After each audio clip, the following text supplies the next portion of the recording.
Agama dapat mengarahkan manusia pada sikap fanatik, sikap keberagamaan yang sempit dan fundamentalisme. 33 doktrin agama yang sempit dan kaku setidaknya mampu mempengaruhi dan memotivasi perilaku para penganutnya. Maka, ketika agama dipahami sebagai ideologi yang maha benar, akan terjadi peminggiran terhadap penganut keyakinan tertentu atau agama lain. Semua orang yang beragama, bahkan yang tidak beragama sekalipun, pasti kalau mempunyai ruhani. Segala perbuatan dan bentuk kekerasan, radikalisme, teror merupakan perbuatan terkutuk dan biadab. Orang bisa jadi radikal banyak penyebabnya. Antara lain, adanya pemahaman keagamaan yang sempit. Konflik nilai, mengalami split personality, dan emosional. Orang yang emosional antara lain disebabkan karena pemahaman agamanya tidak ketemu dengan kenyataan yang dihadapkan. Kehidupan yang dialami tidak sesuai dengan pemahaman agamanya. Dirinya menghendaki Indonesia menjadi negara Islam, tetapi nyatanya negaranya tidak kunjung menjadi negara Islam. Maka potensi emosinya meledak. 34 kesimpulan dengan berbagai aksi kekerasan yang dilakukannya selama ini. Front Pembela Islam, FPI, telah mengokohkan posisinya sebagai duri dalam daging di tubuh bangsa ini. Pengatasnamaan agama oleh FPI selalu dilakukan tanpa ragu. Sehingga terkesan seolah hanya merekalah yang beragama.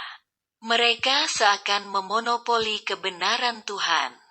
Mereka tak hanya mengambil alih fungsi polisi, tetapi juga seakan ingin mengambil alih hak prerogatif Dia yang di atas dalam konteks kebenaran.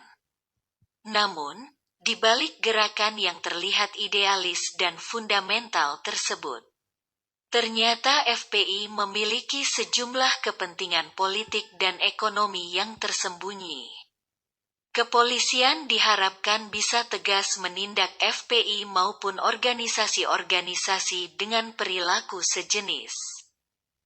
Hingga sejauh ini belum semua kalangan di Indonesia bisa dianggap betul-betul siap untuk menjalankan demokrasi dengan baik dan benar. Rigiditas pemahaman doktrin agama menjadi pemicu lahirnya kekerasan di negeri multikultural dan multiagama di Indonesia.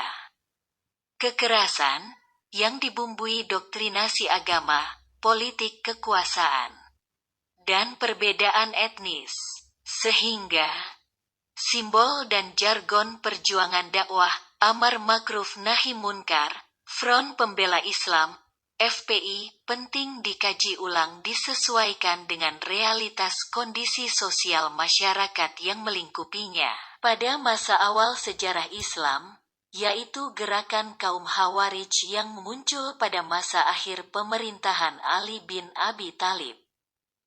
Dengan prinsip-prinsip radikal dan ekstrim ini yang mempengaruhi gerakan Islam fundamentalisme sepanjang sejarah. Sedangkan gerakan fundamentalisme kontemporer lebih banyak sebagai respon atas Barat. Meskipun tema-tema yang berkaitan dengan pergulatan internal, inward-oriented, tetap menjadi concern dan pilihan ideologis mereka. Paling tidak ada dua masalah besar yang menjadi perhatian kelompok fundamentalisme ini. Pertama, mereka menolak sekulerisme masyarakat Barat yang memisahkan agama dari politik, gereja dari negara. Kesuksesan Barat melakukan sekulerisasi yang terus merembes ke dalam Islam dianggap sebagai sesuatu yang berbahaya. Karena dapat mengancam Islam sebagai agama yang tudaj hanya mengurusi masalah ukhrawi, tapi juga dunia.